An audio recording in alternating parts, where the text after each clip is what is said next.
Homelessness Board. This is the all-member meeting. Today's Thursday, February 15th, 2024. I'm Pat Farr. I'm the Vice Chair. I'm acting as Chair. Quick Warner is not with us on family leave currently. So first thing I'm going to do, Kate, is I'm going to look for a quorum. And who do we have online? I see that we have Rosie Marquez and Susan Lopez online among the voting members. Okay. Then I'm going to call some other names to see if anybody... And I just saw Donna Butera as well. So that gives us a quorum. We need 8 for quorum, and we currently have 8 members, voting members present. We do have a quorum of the Property and Homelessness Board for business. Thank you. Then let's go directly into the agenda, unless there's any items from the board, anything that needs to be brought up, any emergency business. Ms. Budd, anything? Nothing at this point. James, anything that we need to move forward on? I'm seeing none, so we'll move with the agenda. The first thing is member check-in and quick updates, and we'll go around the table. President Harris Hall first, and I will mention today that while Mayor Vinnis is not here, Peter Chauvin has been appointed by Mayor Vinnis to be her stand-in today. So Peter is here from the City of Eugene, and Peter, I'll begin with you. Oh, no updates from me, Pat. I'd like to just pass. Very good. Councillor Fleck. Mike Fleck, rural elected representative on this board, and I don't have any current updates. Very good. Sean Murphy from Floor Hills Center, representing mental health and updates. Very good. And I'll look to voting members first. Ms. Bagon, Maggie. Any updates? Hi, Maggie Bagan. I guess philanthropy is on my title, but I'm from Florence, and just want to report that the Bridges program, our first permanent emergency shelter, is up and running. That is excellent. And Bridges is on Broadway, former hotel. No. The Bridges program, we've used the pallet shelters. I was thinking of Bridges on Broadway. Yeah, but if anybody knows any buildings that we can have a permanent site at, we'd appreciate it. Thank you. See, and I threw that softball at you to correct me. Thank you. Matthias Smith, Youth Representative. No updates. Very good. Thank you. And I'll look online for Donna Butera. Good morning. I'm Donna, and I'm the McKinney-Vento liaison for Bethel School District, providing services to families who experience housing insecurity. And no updates today. Thank you. Thank you, Donna. Then Vice Chair McAllister. Chris McAllister with Carrier Ford PHB. I represent up till today the vice chair of the homeless for the PHB, and thank you for being here. Thank you, Vice Chair. Rosie Marquez. I am here, and I represent Supportive Services for Veterans Family at St. Vincent de Paul. Thank you, Rosie. And Susan Lopez. Hello, Susan Lopez with the Youth Homeless Solutions Work Group, Victim Services Representative, and updates. Amazing work by all the youth and young adults on the youth pit count, and we are working towards reevaluating our youth-specific front door assessment tool. So more to come. Thank you, Ms. Lopez. That's all the voting members that I have. Are any of the voting members online? Note that Mayor Van Gordon is excused absent. Okay, then any of the ex officio members have anything you'd like to bring up? Cindy. Yeah, one thing, Cindy Perry with Lane Workforce Partnership, our 2024 through 2028 local strategic plan is available for public comment right now. That public comment period closes on the 21st. It helps set the direction of the Lane Workforce Development Board for the next 4 years, and that can be found at laneworkforce.org. Thank you. Thank you, Ms. Perry. Anything else from ex officio members? Anything from staff? And at this point, let's move into item 2, which is public comment. This is a chance for anyone in the audience who is present or online to make a comment to the Property and Homelessness Board. I would hope you would have signed up ahead of time, but I will open it up right now. Anyone in the audience wish to speak to the Poverty and Homeless Board? Is there anyone online, Ms. Budd, that you can see? No. Then let's go down our agenda. Oh, I do see we have hand up, Richard Self. Very good. Then Mr. Self, give you 3 minutes. Go ahead. Thank you. I may not need all of that, but it's come to my attention, especially in the event of the ice storm and the lack of a hospital here, that we need to designate a actual emergency destination so people know where to go in an emergency. We live in a volatile world now, so there could be anything from a disaster like we just experienced to an earthquake to a nuclear attack. We need to have a designated emergency shelter provided, and we need it soon, because we have not have any place that's designated to do that. So that's basically what I need to say, and I yield. Thank you. And thank you, Mrs. Self. I think I can speak for everyone in the room that we did recognize the nature of the emergency, and that there really were very few places for people to be evacuated or to move to, which put a great deal, tremendous overburden on the few places that were available, not just in the metropolitan area, but outside the metropolitan area also. We had a tremendous burden on places where there was some form of shelter, to the point where it was very difficult for people to either access or to actually maintain a stable shelter. So thank you, Mr. Self, for that. I do not see anyone else at this time. Right on. Then we'll move down the agenda. Today, we've got a good agenda today. The first item 3 is a follow-up. We have a consent calendar before us. The first item is item 3. Is on there the consent calendar? Correct. Yes. And, we have 4 items on the consent calendar. Anyone watching online can take a look at the consent calendar. All of these items have been considered prior to the discussion. Anything needing to be pulled from the consent calendar for separate discussion would have been pulled from the consent calendar. So we have these 4 items on the consent calendar. I'm looking for a motion. Mr. Shivan, excuse me.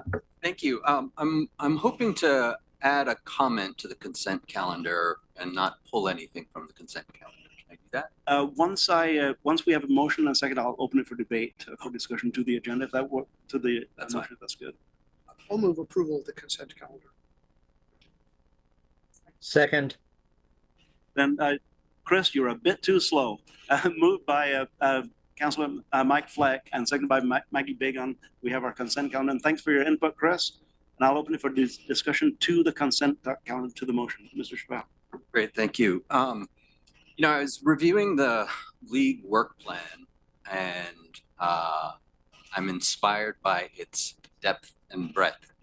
In looking at it, however, it seems that many of the action items are beyond the capacity of league to actually achieve and or their authority. And so my reflection is, as we move forward with the reimagining process, both in the PHB and the HSC, and it's important that we build good cohesion between the strategic guide that the PHB develops and the committee work that's driven by that strategic guide, to ensure that committee work plans are resourced appropriately. As I look at the action items in the league work plan, that's a lot of stuff, and will require a lot of staff support from Lane County, from the city of Eugene, and from the city of Springfield for sure, those are the cities that I'm aware of, but I would imagine across the county. So that's my reflection. It's making sure that we right size committee work and resource them appropriately. And thank you for that, Mr. Schwab, because what it sounds like you're talking about are items on the work plan that potentially are beyond the charter, so to speak, of the beyond the charter and or beyond their capacity to actually pull it off. You know, as we get into the charter, I have some questions there that speak to this, and we can talk about it then. Very good. And that seems clear to me. Is that clear to everyone that Mr. Schwab has talked about? The work plan actually reflecting what the committee can actually put resources and time into, and what the associated staff can also put resources.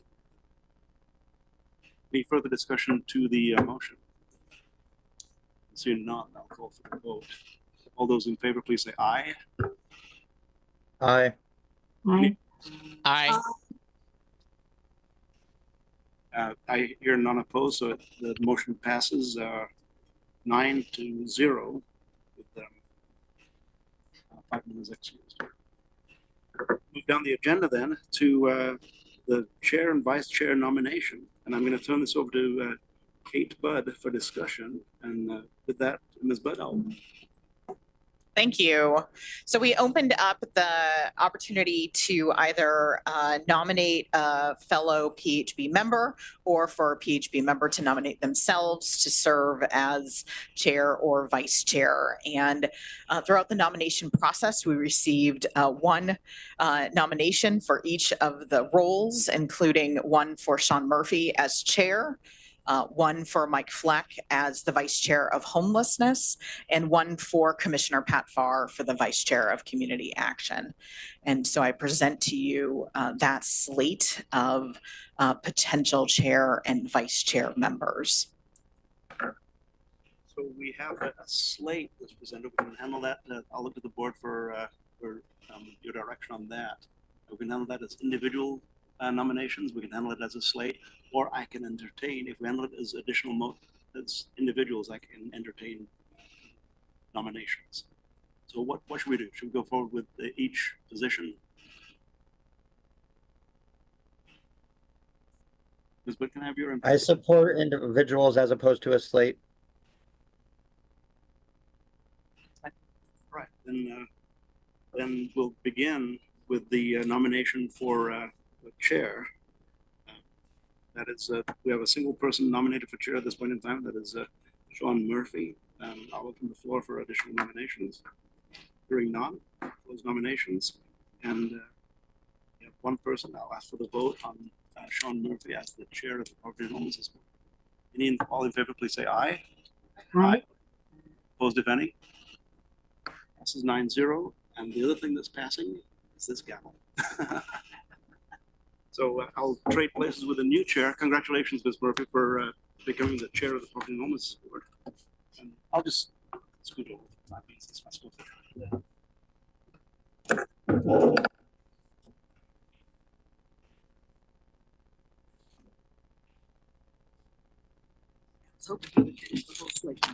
Okay. So, I think next is. We have a nomination for the vice chair of homelessness and the single nominations. Yes, so we have the vice chair nomination. We have a single nomination for Mike Fleck. On the floor, we have additional nominees. Hearing none. So we're going to vote on that. All of those in favor for Mike Fleck as the vice chair, say aye. Aye. Aye. Opposed? I abstain with comment. One abstention. Go ahead, Chris. You want to make your comment? Yes, ma'am.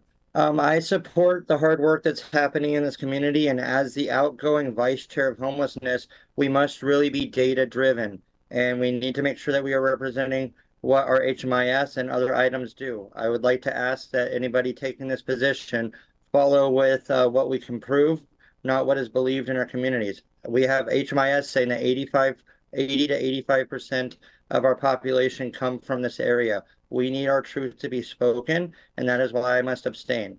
But I appreciate the duties and expectations of this position, and it's been an honor to serve.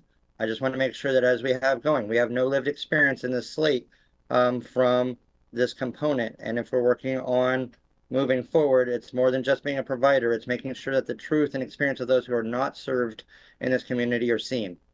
I yield. Thank you, Chris. And we have that down in the minutes.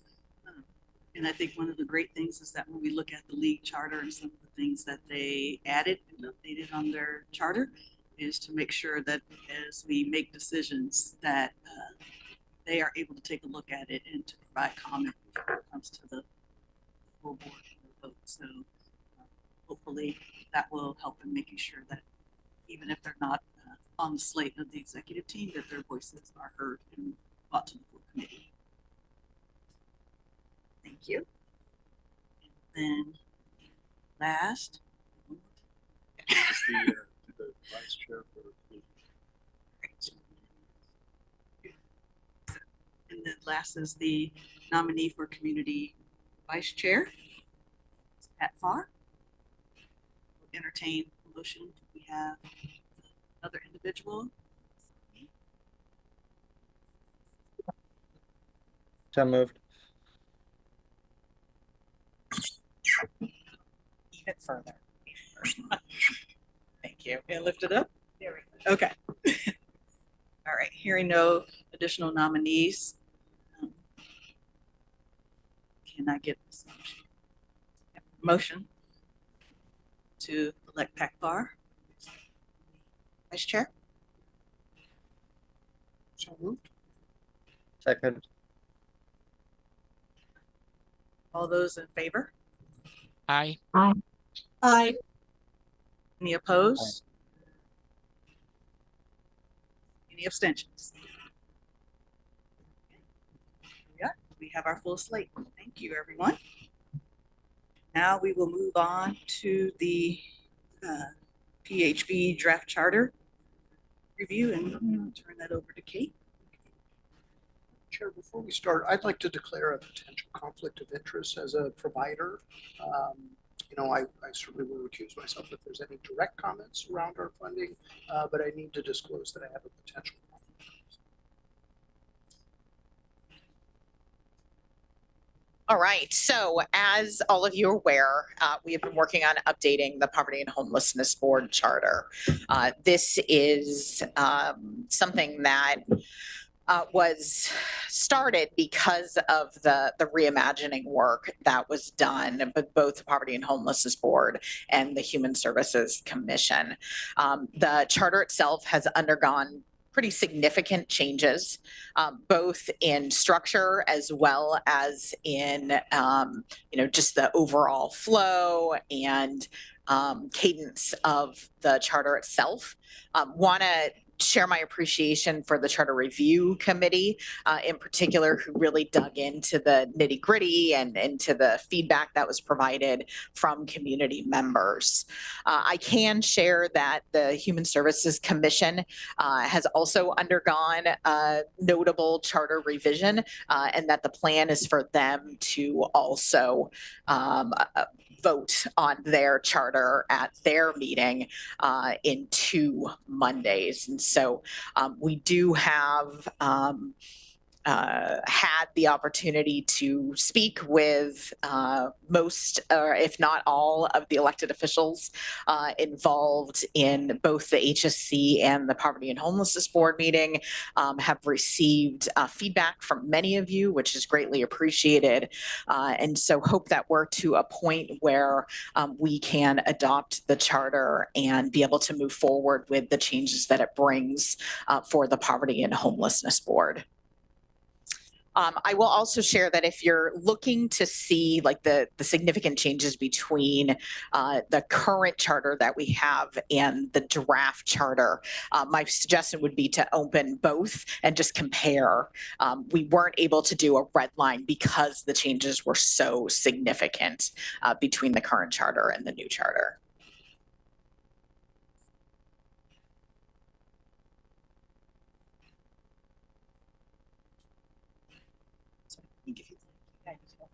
Open it and we can do discussion. Okay. So we're asking for a motion to accept the updated charter for the poverty.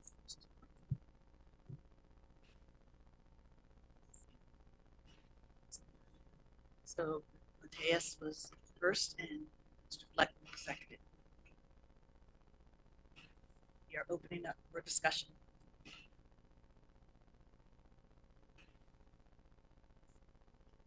It's like Chris has something. Thank you, Madam Chair, Ms. Kate Budd. I support the efforts moving forward and to try and stabilize and organize in an ever-changing world. I've been on the Poverty and Homelessness Board for 7 years now. I was the lived experience seat. In order to avoid tokenism and in order to not just run things through, we created League to make sure that all voices, all experiences are being represented in the body of work. Just as the PHB does not just govern over, like it doesn't govern anything, it advises over items that are within the entire Lane County, not just Eugene, not just Springfield. My biggest concerns as someone with lived experience who has worked in a county process, in a city process, is that we need to be faithful stewards to lived experience if we're going to expand it. It's very daunting when the public blames the people who have the lived experience who were not listened to in things that were rolled out or passed out. So I ask with all sincerity, please make sure that if we adopt this charter and you bring 5 lived experience seats on, that they do not go through the same lumps and issues that we as the founding group of League have. Our work is constantly questioned when we are working with county staff to develop our goals and our dreams. I yield.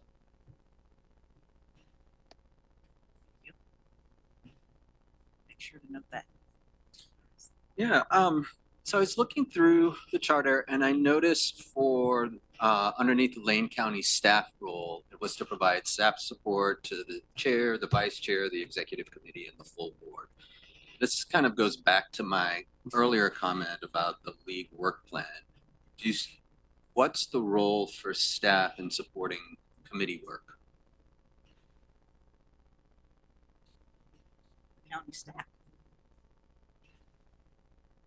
So thinking about the charter itself, it just simply states that staff, that the actual committee work is limited based on staff capacity. And so it really looks at, most importantly, what is the committee charged to do?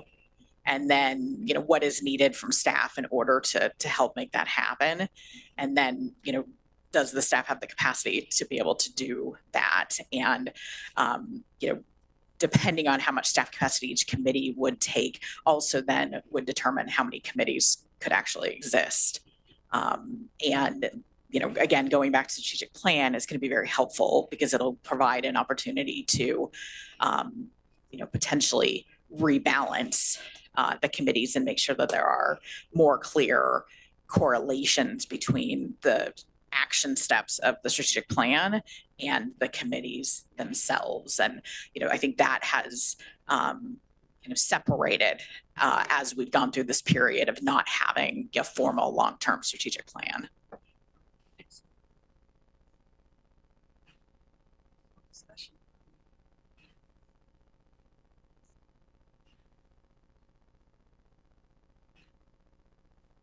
Madam Chair. Yes. I was just curious, this question is directed towards Ms. Kate Budd. What is the current county allocation budgeted for staffing of the PHB and subcommittees? Because in the past, we've had staff pulled for NOFAs, for contracting, for other items. What are we starting with this mathematic approach? Because we know that it's if it's up to what staffing capacity is, if we get a COVID outbreak, heaven forbid, at HSD, does that mean we have no committee work? Or how do we make sure that we meet the goals of whatever work plan we adopt, of whatever charter work on the strategic plan that we've agreed to? Chris, I think you illustrated well the caveats related to, what staff has the capacity to do, that things do change. We have, COVID as an example for that. And so it ebbs and flows based on priorities. And we will certainly continue to, make changes as needed with as much forewarning as possible. Yes, ma'am. Direct response, if I may. Yes. Thank you, Madam Chair. I understand that we can move on that, but what is our current budgeted or allocated starting point? we can change, but I don't know where we're starting from. If I have 35 cents, then I know that that's where I'm starting from. If I have $1 and we're going to whittle it down to 35 cents due to changes, then we have a different item. I'm just trying to understand with the budgeting and with the allocation, because we only have so many staff. I don't know if the HSD department that serves the PHP is fully staffed. Are we already starting off with one hand behind our back? Yes. Yeah, absolutely. I mean, again, things change. For example, we have a staff member who is out on leave.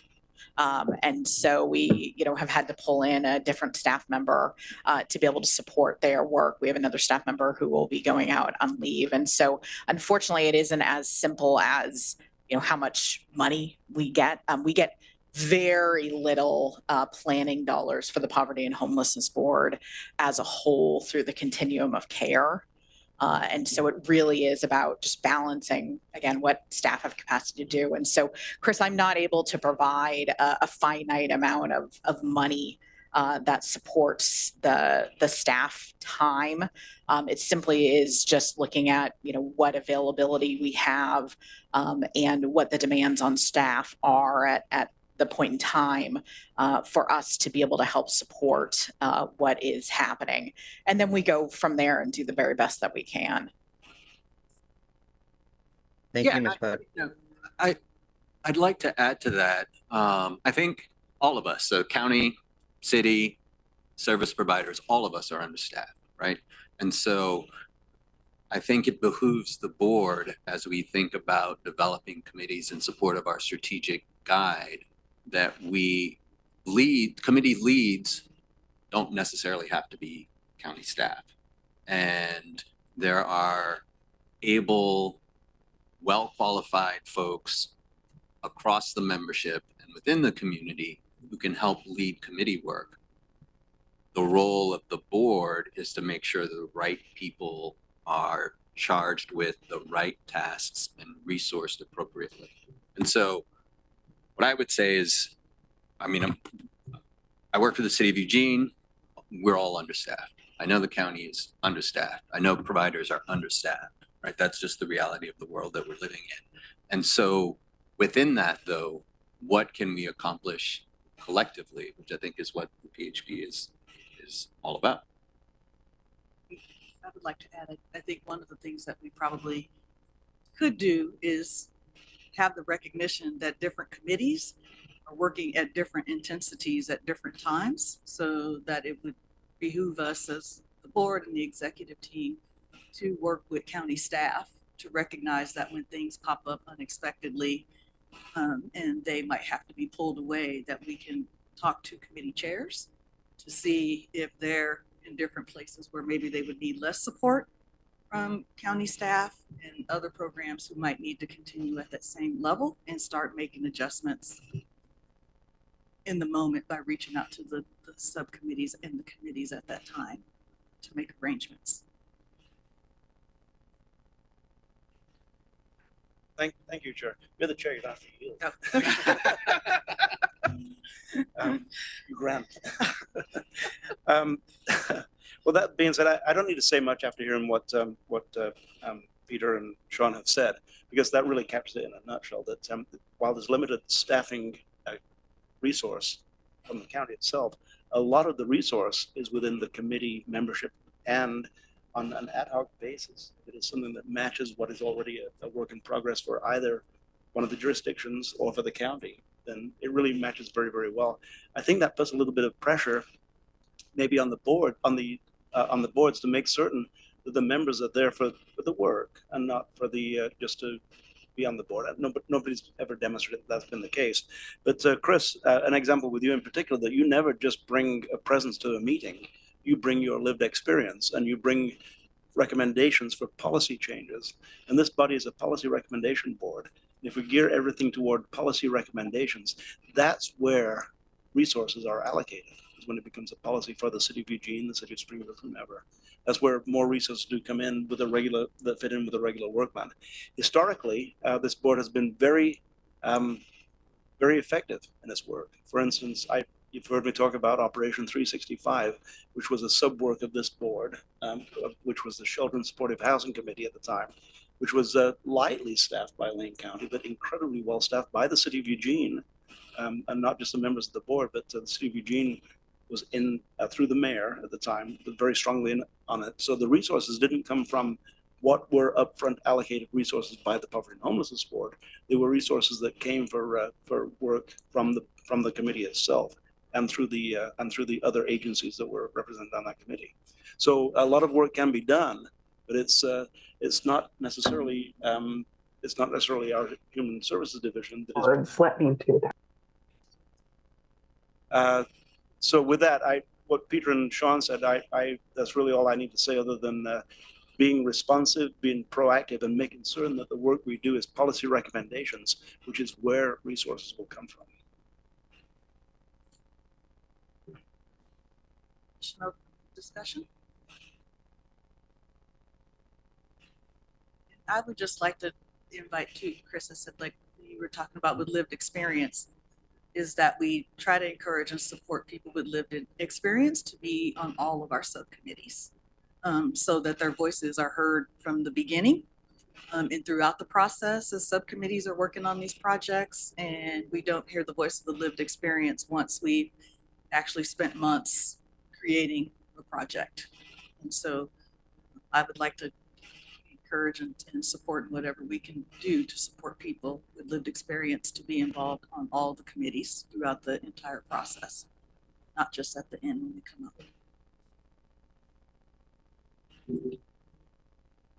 Go ahead, Chris. Thank you. Thank you, Chair Murphy, and Vice Chair Farr for those comments. In the past, we had allocated a open seat on each committee so that way we can invite members of the league, and we would also, or other community members, and at one point we even had 2 seats just to make sure that it wasn't, again, saddled on the shoulders of one lived experience, and then if, say, a city backs out or changes their mind on something like harm reduction or something like that, that one person isn't blamed or held accountable by the greater community. Is like, you had your chance to change it, you had your chance to participate, and you didn't. So I'd like to just, as we look at safety guards, we carve space for it, we hold space for it, and then we also engage and have mentorship to make sure that they are being supported in the work. Whether you're a veteran suffering from PTSD or a mother with children who weathered on the streets, your voice has value, and we need to make sure that it actually is part of the process. It's very daunting, and we've had several people leave League because the body of work was too intense. The stuff is too intense. So framing and supporting, not just holding the space open. How do we actually keep the lived experience flowing through those committees? And that's not to diminish any of the professional experience or community experience that our electeds and our providers on these same committees bring.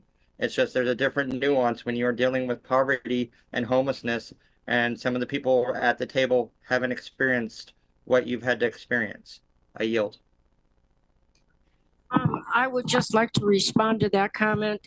And although I don't talk about it a lot, I have lived experience. While I'm on the board, I was involved also with a nationwide group called Welfare Made a Difference. We're all former welfare moms that would go volunteer lobby in DC. But like I said, I've had experience with homelessness and poverty, and in all my decisions, I use those lived experiences and try to provide empathy. Thank you, Chair. To tag along with what Chris McAllister just said, the committee work is essential. The deep dive into specific policies and the evolving landscape is at the committee level. It's not going to happen around this table. It's going to be brought to this table. We at this table have a responsibility to act on the recommendations of the committees and make certain that the teeth are applied to it. Because really, I've begun to envision the picture of poverty and homelessness as being a kaleidoscope. And if you look down a kaleidoscope, it's really complicated. But you tap it, and it changes. And that's really, especially in the last few years, it's been changing continually. We don't hear about this as individuals sitting at this table, but we do hear about it from the lived experience members and from other members of the committees. So the charge of the committee is to be very deliberative in the work. And as you are stating, maybe this is what you're stating, Peter, not take on too broad of a scope, but on things that really can be applied directly and that can ultimately get the resources forward.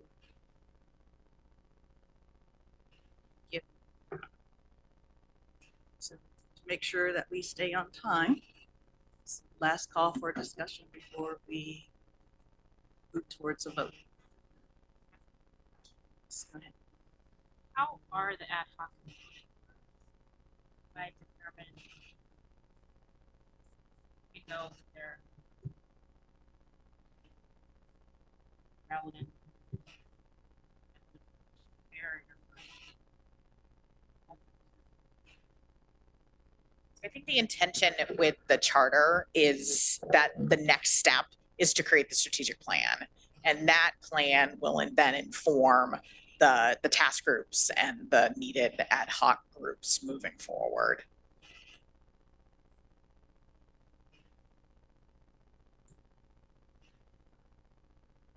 Any additional for discussion?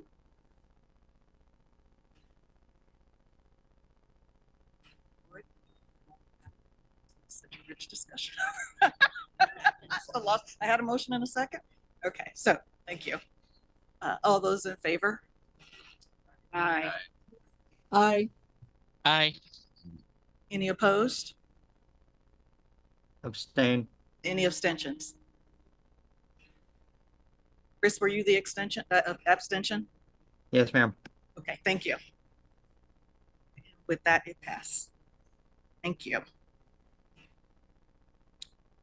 Okay, we are now moving to the budget presentation. I believe this is the one.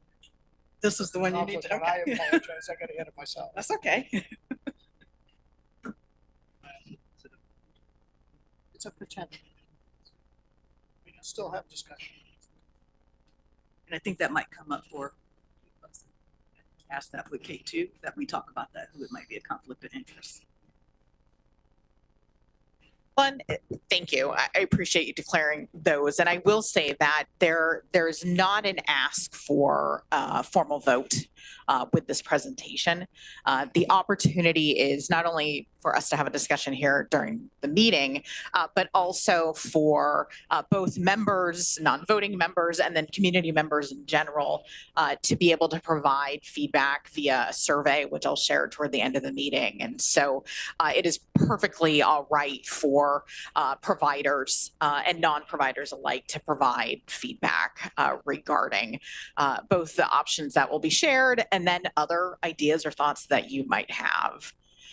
So I'm here today to share that the Human Services Division has been working on their fiscal year 2024-25 budget.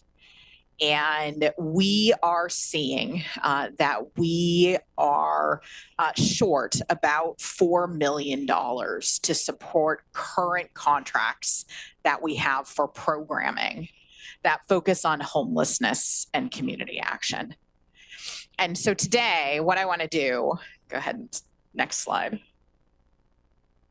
is to share with you what those budget challenges look like. I want you to know that my focus will very much be on the big picture, not looking to dig into the details. You won't hear from me the exact programs that might be affected, because the fact is I don't know. And that's one of the reasons why I'm sharing this information with you today, is to help us share with the commissioners what you think ought to be done as far as reducing the overall number of programs. One priority for Lane County is to make sure that when we are done with program reductions, that we still have the needed components of a homeless crisis response system in order to be able to move folks from the street into shelter, or from the street into permanent housing, and continue the inflow and outflow of folks so that they are transitioning into permanent housing when it is possible. We are planning on sharing a few kind of policy level options for each of you to mull over and provide feedback on. And then the intention is to share, again, what's discussed here today, as well as the results of the survey with the county commissioners, so that when we take a very similar presentation to them, they have additional feedback regarding what Poverty and Homelessness Board members might recommend, as well as what just the general community may recommend. Next slide. So just as a reminder, this is what a holistic homeless crisis response system looks like, making sure that we have outreach, permanent supported housing, rapid rehousing, emergency shelter, and then prevention and diversion. And so we would want to make sure we have at least one program in each of those areas to be a complete and holistic continuum of care. Next slide. So this visual shows the amount of both general fund, which is in green, and American Rescue Plan app, or what is better known as ARPA dollars, that Lane County has provided to the Human Services Division during the last 10 years. And why I think it's really important to share this slide is that the ARPA dollars are nearly all but spent. And so in 2024, there were almost $6 million that was utilized to continue our COVID kind of increase in programs. And unfortunately, not only does COVID need to be spent by December of 2024, but our overall amount of COVID dollars is waning. And so that's really where the most significant reduction in funding is coming from.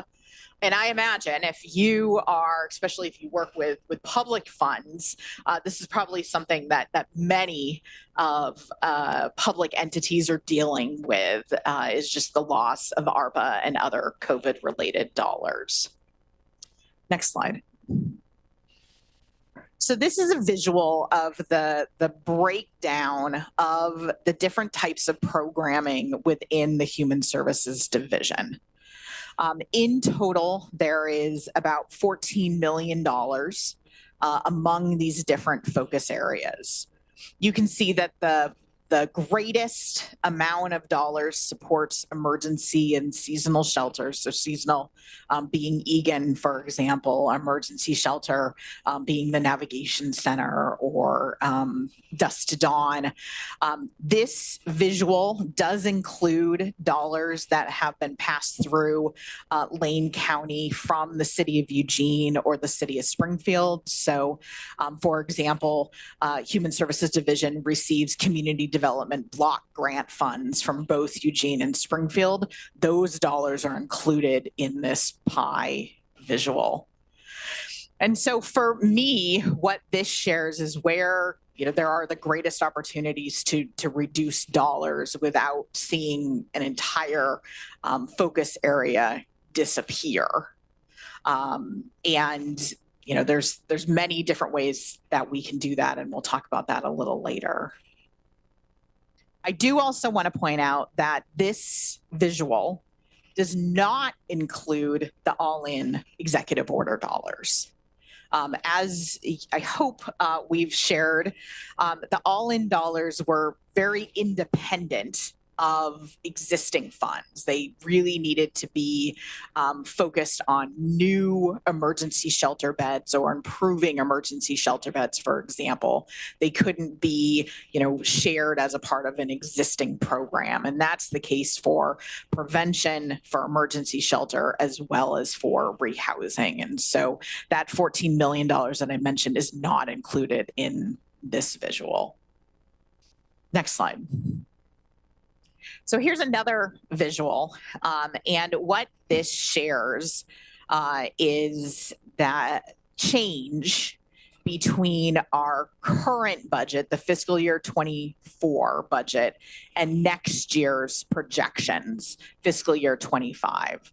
So example, on the far left, what you see are the overall amount of dollars we have available that can support all of the program types that I just shared with you in that pie. Those are our most flexible dollars, and we're seeing them decrease by 57%. We also have what I refer to as inflexible funds. And those are dollars where it's very prescribed how we need to use them. And so if we decided, that we wanted to change how our continuum of care dollars are being used for the next fiscal year, we couldn't, because we're already under contract. We've already submitted our application. It's in concrete. And so it's the funding on the left, termed flexible, where we have the most ability to move those dollars around to be able to fund different programs. And you can see among those flexible dollars, there are decreases in all of them, and most significantly in our most flexible funds. Again, they're the ARPA dollars primarily. Next slide. So a bit more detail as to why we're facing this $4 million reduction, not only because of ARPA, but also because we're losing other COVID-related dollars. Almost all of our federal funds, for example, early in COVID provided COVID-specific funds, and those have come and they have gone. And so that's a reduction. We also, in this current fiscal year, saw dollars that Lane County expected to receive and then allocate out for emergency shelter actually get contracted directly to emergency shelters. And so it just means that we've had to narrow down our budget and then have conversations with the shelters about how much are you getting from the state. Okay, we'll give you this much money. And in this current fiscal year, the state chose not to give admin with the emergency shelter funds, for example. And so Lane County is having to, provide admin dollars, but then, we don't need to provide all the operation dollars we'd anticipated. And so unfortunately, it just means less money for Lane County to allocate out and greater complication. As I mentioned, all in dollars, they were not able to just fold in with all the other funds. And so that also means we can't use it to fill in gaps. And Human Services Division did make the decision to continue using ARPA dollars this current fiscal year.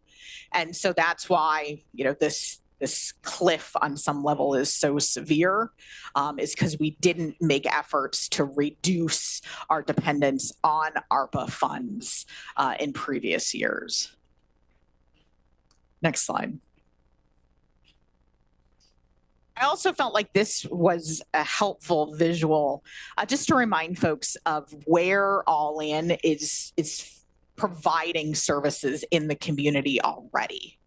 So the majority of All In dollars is focused on rehousing folks, both with short-term diversion and longer-term rapid rehousing, where folks can be served for a year, if not more, especially with funds after January 11th that have been received. The second greatest amount of dollars is emergency shelter beds. And so we've created about 100 brand new emergency shelter beds thanks to All In. We've also been able to improve approximately 200 emergency shelter beds as well. And so this is, one positive within this whole situation, as we know that these programs are solid. Next slide. So the opportunity today is to share thoughts and ideas regarding how you, both as poverty and homelessness board members, as non-voting members, as community members, would advise our county commissioners to approach reducing program contracts. And again, their approach and our approach is very much policy level, and I'll share some examples of that. And so we're not looking to get into the nitty gritty detail of dollars. But again, what is that big picture approach? And there will be two ways to do that. And I know I've mentioned them twice already. So go to the next slide. So here's a few potential policy options. One could be that the Human Services Division conducts a full request for proposal for all programs that focus on community action and homelessness. And what that would do is it would provide an opportunity for agencies to put their best foot forward, to be able to ask for what they need. And then the county would facilitate its usual process where the applications are scored, and then the dollars are allocated based on the highest application scores, based on what dollars are available. And then, of course, there would be some programs that would not be funded. Another potential policy option B is to just roll back to pre-COVID programs.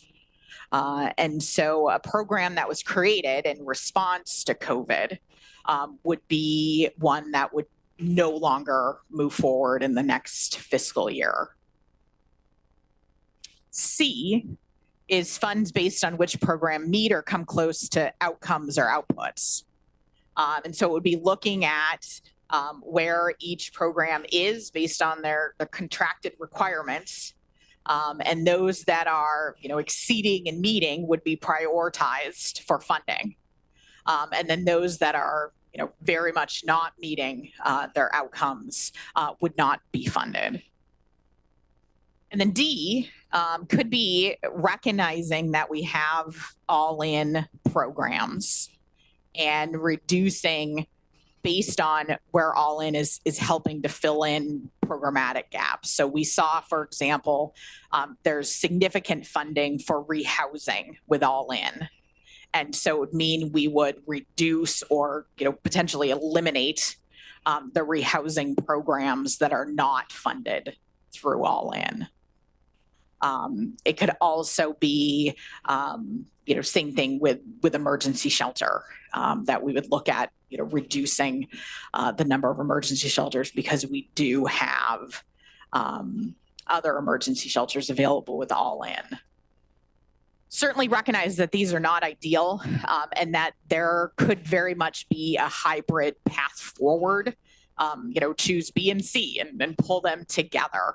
But these were a few of the policy options that have bubbled up in the last few weeks. I do want to take a moment to recognize it. I see that there's hands in the K to make comments, and once Ms. Budd has finished her presentation, we will get to you. So why don't I go next slide, just to share. This is both a QR code and a link for the survey that I referenced. When you go to the survey, what you'll find is a question as to whether or not you're a PHB member, or if you're involved with the PHB through a committee or as a non-voting member. And then are you, in support of A, B, C, or D? And then there's an open comment box as to what other ideas and thoughts do you have so that we can summarize those for the county commissioners. We'll keep it open until February 26th at 8 a.m. And then the day that I'll be presenting to the county commissioners is on the 27th, and I'm not quite yet sure as to what time. So why don't we go back a slide? And Chair Murphy, happy to hear comments and feedback. I'm going to see Chris and Richard both have their hands up. I don't know which one had it up first. So Richard, okay. Go ahead, Richard. Thank you. Well, I sat in on a few, COC meetings, and it seems to me that once a year, we already score the different programs and providers on how they do and how well they're meeting the goals, and therefore what money they will be allocated again. So isn't C already redundant with what we do already once a year at least through the COC funding and scoring? Second of all, is any of this money that we're talking about in the funds reflecting anything that's happening lately, such as the $350 million that the legislature proposed for, yes, this is the entire state, but there's some of that heading our way for housing and et cetera. And there's also $3 billion from the Biden administration to be across the country. And part of that money is to uphold programs that are already in progress. So I'm wondering if any of that is included in this idea or this budgeting. I yield. Thanks, Richard. I appreciate the question. So firstly, you summarize the process that is used for the continuum of care funds very well. And the reality is that process is only utilized for the continuum of care funds on an annual basis. Whereas a request for proposal for other programs occur somewhere between 3 to 5 years, every 3 to 5 years. And so it isn't as regular or as prescribed as the continuum of care experience would be. And so what's being proposed is to do something similar to the continuum of care evaluation process. Regarding the state funds, for example, there's $65 million that's being requested at the state level right now through the governor's ask, and it's Senate Bill 1580, I believe. That is not included. And of course, if we were to get those dollars, then we would, take a look at how to continue to fill in gaps. The other question with those funds is whether it would actually filter through the county, or if it would actually just get sent to a nonprofit, and we don't know that. So as a result, it's not in our budget currently. And then lastly, you referenced the Biden funds, and I predict that those dollars are an announcement of the latest continuum of care allocation. And so the majority of those dollars are just continuing to sustain our continuum of care programs. And we did receive an additional $600,000 as a part of this last application, which is included in the budget. Chris? Thank you, Madam Chair. Kate, I have a couple questions, and I appreciate your leadership on this and your helping us navigate this. Part of my concern is that we're not taking all the dollars on the table. There are ways to defer some of these costs, such as if we had utilized emergency management as part of our all-in. We got some feedback from the federal trainer that came in to talk to us about fiscals, about how what we do at the county is not necessarily at best practice. And so I'd like to be able to figure out, is there a mechanism to recommend to the Board of County Commissioners to look at how it's doing certain policies regarding RFPs, how it's doing additional and sometimes extra curricular admin requirements that are not necessarily required by federal or state law, but are kind of a residual from old school work in social services, and to utilize and spread the needs across multiple programs. We've been asking for over 6 years for more engagement from HHS in regards to emergency management and public health. It's one of the referrals was that we add a seat from public health to the PHB, so that way we can utilize CCO dollars and emergency dollars in a more effective manner, so that way it's not all on the burden of what is predominantly a housing-focused emergency relief department. Knowing that we have had absences or shortages in staffing in key positions such as homeless supervisor, and until recently the Human Service Division manager, as well as being for a period of time not having a director of HHS. These are all things that have affected our flow and our go during the last couple of years. And that's not even counting COVID or the two major fires that we dealt with. And so I have concerns about rolling back because we built on current truths, and some of the stuff more recently does not reflect some of those things that we were doing in 2019 and 2020, but there's a body of work that kind of stalled after we closed down our strategic planning committee. And so we're talking about where do we go? What do we advise the commissioners? I say that we need to look at holistically, how do we do business in this response?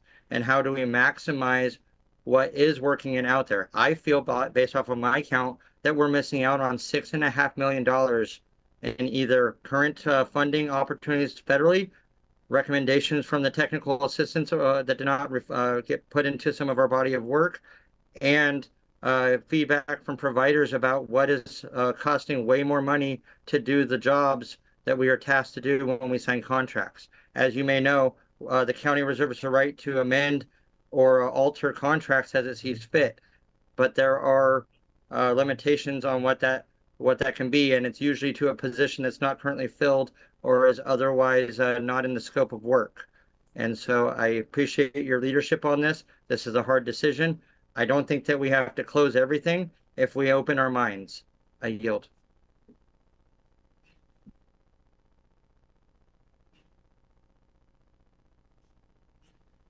Yes. Yeah, I just have a question about option B. Wouldn't we just be basically kicking the can down the road? As far as my knowledge goes, all in isn't permanent, so we'd have to revisit that anyway.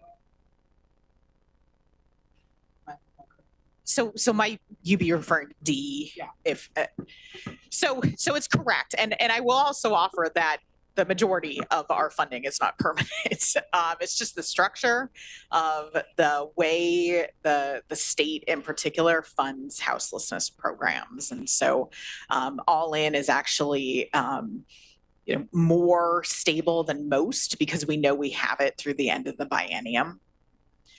But I think your point is well heard and something to be considered, certainly. So, and boy, this is so tough, but as a provider, I think I have a really unique understanding of funding right now, and which is so sad because we are so much better now than we were pre-COVID with the new programs. I mean, more shelter beds, more opportunity. We have not wanted to do front door assessments, one, because we weren't getting funded well enough, but two, because the odds of actually getting somebody into some sort of shelter or permanent residence was so remote that it just seemed like a waste of time. So I want to frame my comments in that I love where we're at now, and it breaks my heart that we have to have this conversation. That being said, I presented a letter to the Human Services Division folks showing that our budget from 7 years ago has not effectively changed significant amount, and our payroll costs have gone up $114,000 in that time. And the challenge is that a little agency like ours will never be able to absorb that kind of shortfall in funding. So it's hard for me as an agency provider to say, well, gosh, we need to fund me first, but at the same time we're also kind of it for South Lake County. So how do you say, okay, we're not going to have a food pantry, and we're not going to have rent assistance, and we're not going to have energy assistance, in a big section of our county? And so I'm really torn with the choices. I will say C seems a little problematic because as we faced more and more cuts, it becomes harder and harder to manage those contract expectations. It's funny, my first meeting of the directors at United Way, one of the other directors said he'd spent 30 years doing more with less. And I thought, wow, what a pessimistic outview. Well, 13 years later, I totally get it. There's more paperwork. Every time we change what's required in service points, our database it adds more staff time, which we're thrilled to do. But once again, you have to have the staff time to do that. And so if you're, say, example, timeliness, because you don't have the staffing you need to do that database work in the time frame required under service point, if you don't have that, then you're getting dinged because you're not being funded, not because you don't want to do that work. So C is a little challenging for me. I have some challenges with that. You know, I agree that D seems kind of interesting in that it is a short-term fix. I agree. I think that, you know, that money could go away, although I think the legislature has a firm understanding of what we're dealing with. So I'm hopeful that that won't change. You know, A and B, like I said, I hate to see all of what we've added go, but I also, as one of the guys who won't make it, I mean, I just can't express that to you enough. We cannot absorb that kind of loss in revenue and maintain programs. And so I'm going to work through what does a worst case scenario look like, but we won't survive at the current funding level. So and I don't mean to say this around us that I want this, but just to give perspective to the whole group that there are challenges on all levels. And I'm just trying to explain what our challenge is, not advocate one direction or another, just try to give some perspective for conversation. Thank you. You know, Kate, looking at, so policy recommendation body, right? And looking at these policy options, there's a case to be made for all of them. And it's really hard to make a recommendation without understanding the implications of any of them. And so my recommendation would be that we workshop out those scenarios and say, if we did A, this is what it looks like. If we did B, this is what it looks like. And then we're in a much better position to say, okay, maybe we do a little bit of A, I mean, we may end up doing a little bit of all of it. But I think in order for this body to make an informed recommendation, we have to have some understanding of the implications of these strategies.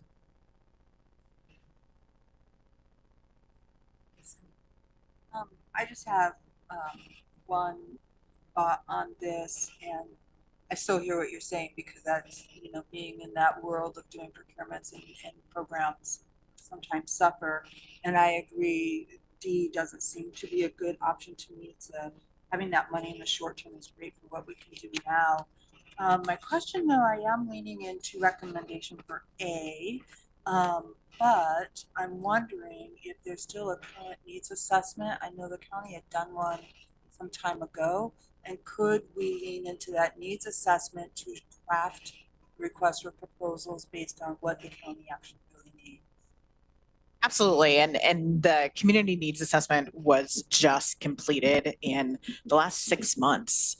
So we do have a current one, which will be really important, especially for the community action programming. I can just speak to Western Lane County, and it seems like from what I volunteer at our local funded agency, and I used to work there, and what I've seen is the need has, like, I think the executive director said the need has increased by 73%. Don't quote me on that exact number. So I'm just wondering, I'd have to think more about all this. I think the idea of maybe taking a little from each of the choices might, I don't know though for sure. Would it be possible to get those?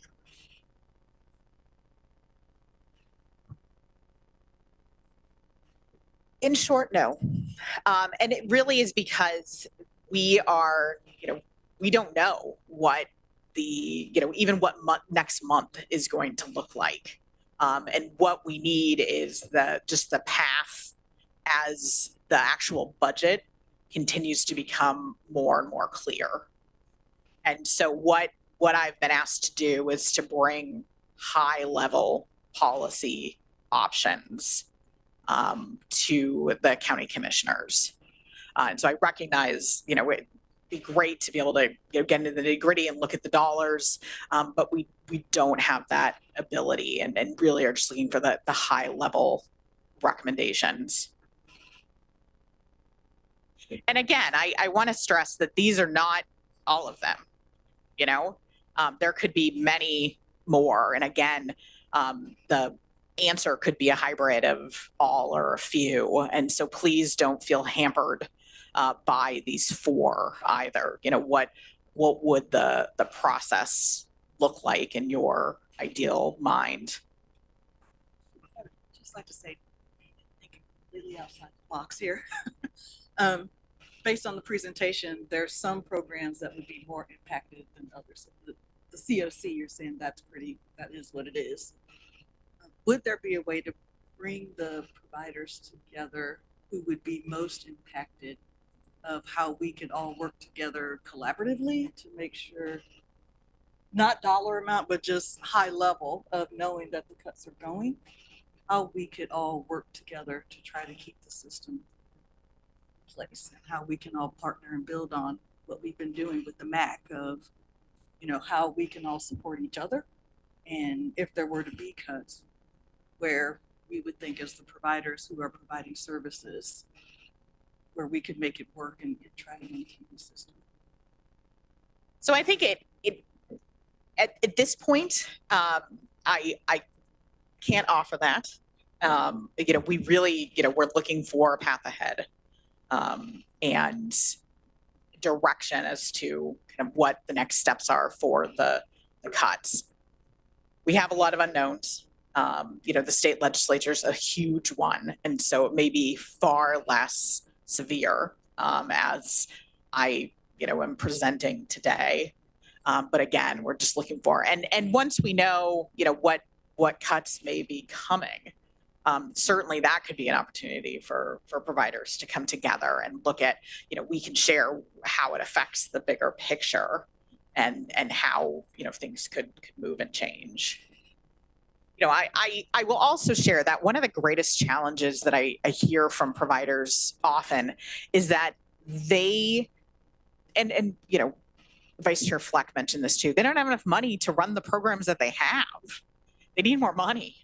And so that's part of the challenge, on top of everything else, is that we've stretched, especially during COVID, we've stretched our funding at the same level for so long that we've created, programs that aren't necessarily able to fulfill like the full expectation.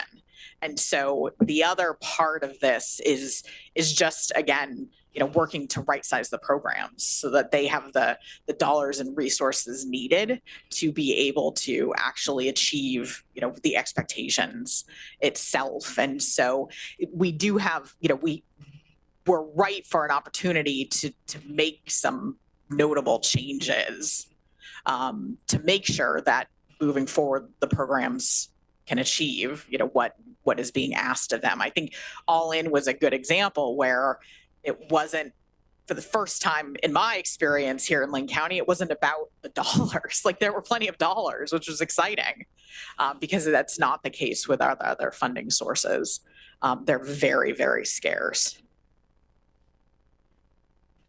We're bumping up against time, so go ahead if we can make it really quick, Chris, and then Mr. Farr, and then Peter. I think we're less than minutes. Thank you. I'd just like to point of clarity. The part of the reason why we can't have as deep of a conversation on this as we may want is because there's a presentation that has to go based off of our scheduling for meetings to the Board of County Commissioners, because they too have responsibilities in passing a budget and making sure that things are properly allocated for. I want to share that both in the training that we had on fiscals, they stated that the county, as the funder, best practice is that they set certain price points, and some of that in our current process is put on the vendor themselves, which creates a tension. Also, during some of the mandatory all-in meetings, it was established by the providers what would save millions of dollars or allocate millions of dollars in a more productive and effective manner that would meet these outcomes. And so essentially it is that collaboration that our awesome chair, Ms. Murphy, stated, is that collaboration, that administration support that will keep us going. And so having money during the ice storm didn't help if all of the hotels were down and there's no power in multiple communities. And so having money is not just the thing. It's about allocating it and directing it in ways that doesn't just create a band-aid, but is corrective surgery that will prevent this problem from rearing its head as badly as before. We've learned from the fires, we've learned from COVID. We just need to learn from our own policies and the coaching that we've got from the state of Oregon and the providers we bring in. When we say that's not how we do things in Lane County, that isn't necessarily evidence-based. It is historic tradition, though. I yield. Thank you, Chair. Chris, thanks for that last. That covers part of what I was going to say.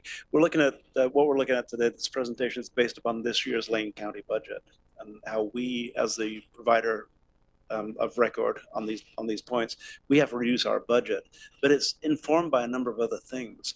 And Kate mentioned earlier that quite often things that have historically been funded now are being shoved down to the lower, I'll call it lower jurisdictions from the upper jurisdictions. To now it's your turn to pay for it. And Kate, you mentioned, for instance, administrative costs. When the state is funding direct services to providers, don't give the administrative costs. They used to. That used to be a part of the that used to be, you could build that in. Now it's up to you.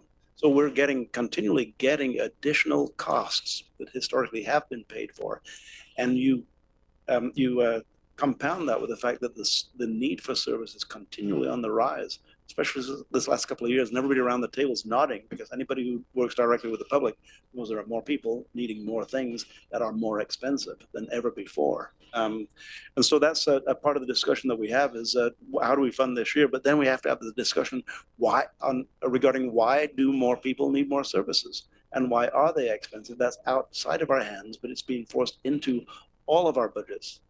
The city of Cottage Grove, city of Eugene, city of Springfield, all of our budgets have been affected by a cut in funding of services that used to be paid for. And it's not just in human services, it's in DA services, and policing services, and the community justice grant. You know, ever across the board, that is the trend, is that we used to pay for it, now we don't, now it's your turn. And then by the way, P.S., if you don't do it, you don't get the other money. So there are really mandates that come down with this. And really, I personally appreciate what I'm hearing today regarding these 4 particular points. And Peter, I'm particularly appreciating what you had to say about, it may be a part of everything. And that's what Kate's going to be juggling from here is how does the board, this is just our budget that we're looking at, but our budget is the human services budget, which affects everybody sitting in this room. So for the future, this board may talk about why do more people need more services, and can we address that upstream? Thank you. I'll try and make this quick. So, Kate, is the Board of County Commissioners looking for an official recommendation from the DHB?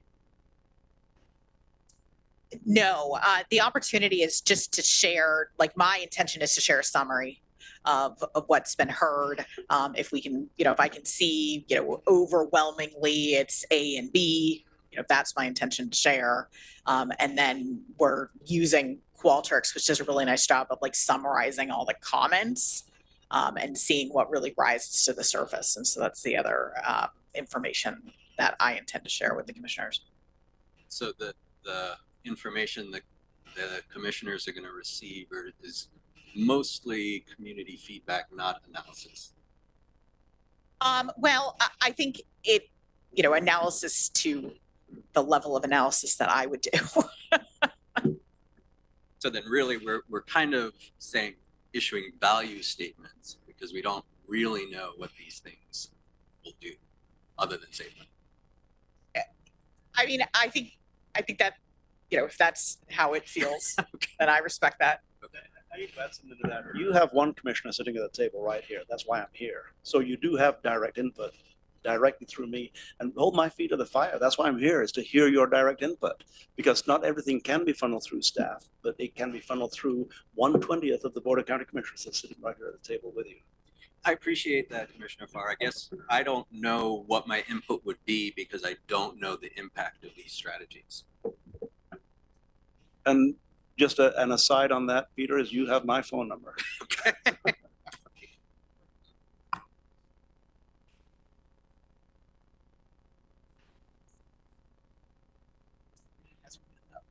Debbie? Yeah, thanks, Kate. I saw that somebody had asked the question if this would affect the funding for the stabilization center. And so I thought it might be valuable to understand what the different funding sources are and how they all fit together. And it goes back to something that you had said earlier, is that some funds are prescribed. They have to be used for certain things, and you can't pull it out of that bucket and use it in a different bucket. So I can share regarding the stabilization center that zero of these dollars would be involved in either the creation or the general operating of the stabilization center. That is very much seated with behavioral health dollars, and our dollars very narrowly support behavioral health efforts. Regarding the specific dollars, it gets very detailed very quickly, which is also that email or the slide that kind of looks at each particular dollar, and then which funding sources are below. That looks at all the different funding sources and then what can be funded within to be able to support. And so if there's an interest in the actual names of the funds, I'm happy to share that. I'm not sure that it will be helpful. I want to ask right now because we do have two other things on the agenda. So I am asking, and Kate, you guys can tell me if I cannot do this. If folks are willing to stay longer so that we can get to the last bits of the agenda to talk about this specific topic. Or do we need to cut it at?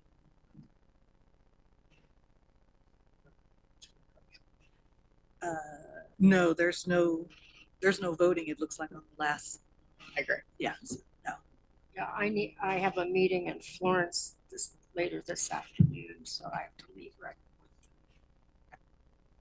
I also, if I may, the dashboard that is in your packet, the Lane County revenue and expenses by funding types, that's actually a very good review of the different funding sources that go into the Human Services Division budget.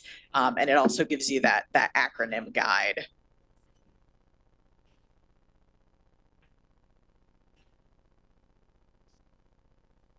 So Kate, can I just clarify, what do you need from us today? So today it's just simply the discussion.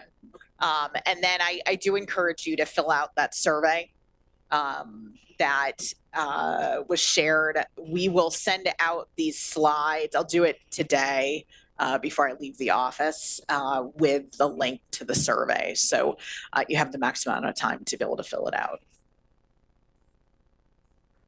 I see Donna and Crystal have their hand up.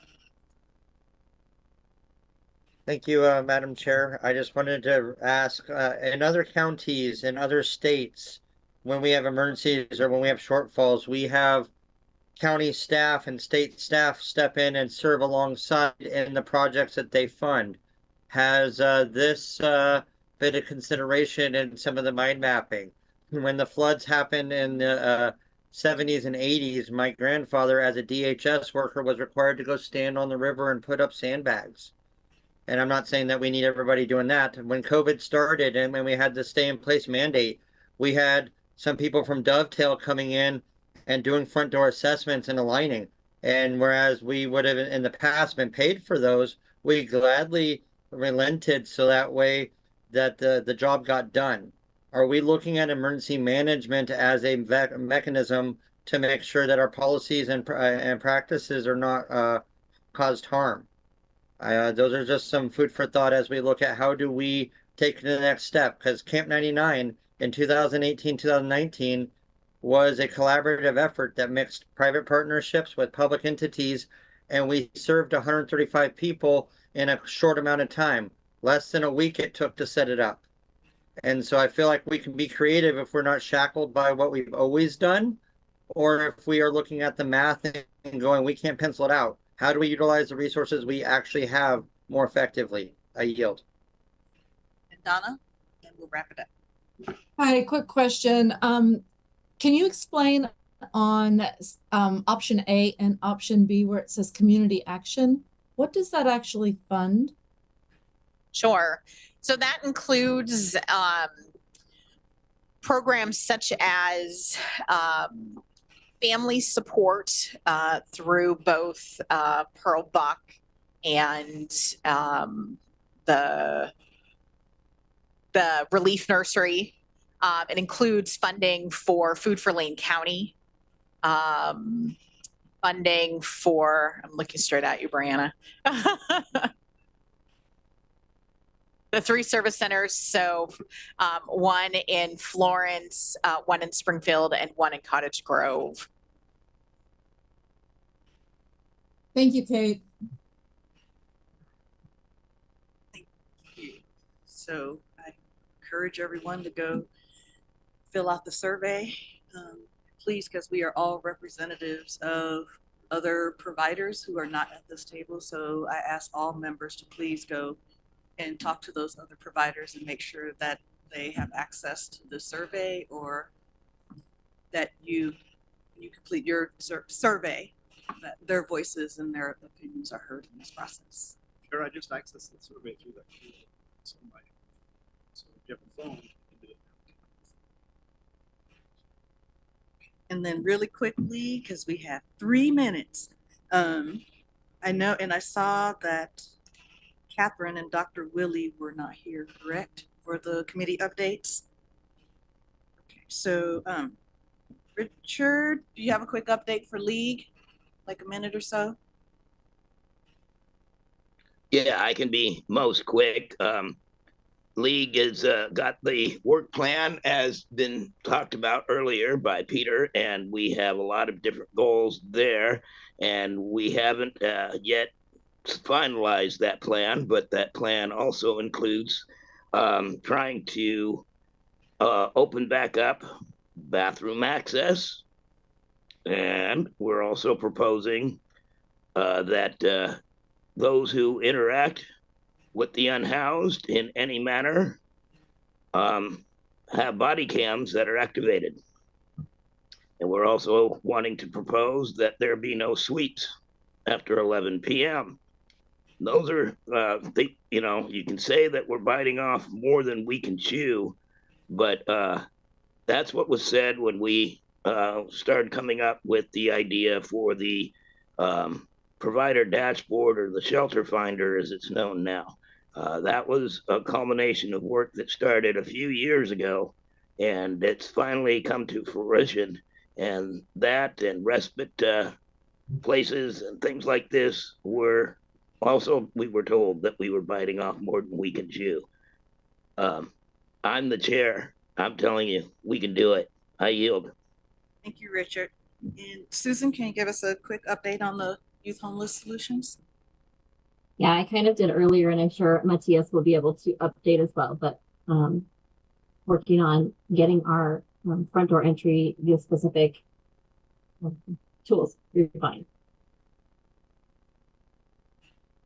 Thank you. And Matthias? Yeah. Past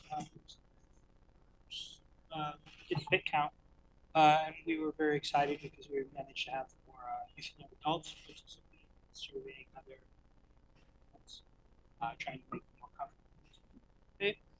And we're really excited to see what the results are from that. Reported, and we're just working on it. Just really quick, do we have PHB open seat applications? Yes, I want to just first congratulate everyone on the new charter. This has been a long road, so thank you for walking down that path with us. Now that we have that charter adopted, we'll be able to move forward with the PHB seats that have expired. And so we'll be getting those out in the next few weeks, and I'll be sure that those whose seats have expired, that I'll send you an email and let you know when it's open and what the next steps look like. There are a few changes to seats. There's fewer, identified seats for a specific entity and more where it's just for someone who identifies in a few different areas. And so there will be some movement among those who are in seats potentially. But again, we'll get the application out and share it widely as soon as we can. And then while I have the mic, I just want to thank all of you for your discernment regarding these policy options. I recognize this isn't easy, and I very much realize not only does this affect agencies, but more importantly, it affects people. And we care very, very deeply about the people in our community. And so it's unfortunate we're having to deal with any cuts when we know that this challenge only continues to rise. But it also provides us with numerous advocacy opportunities as we move forward. And with that, I am going to adjourn the meeting, and hopefully everybody's pulling out their camera or the camera and putting the survey on. Thank you, meeting adjourned.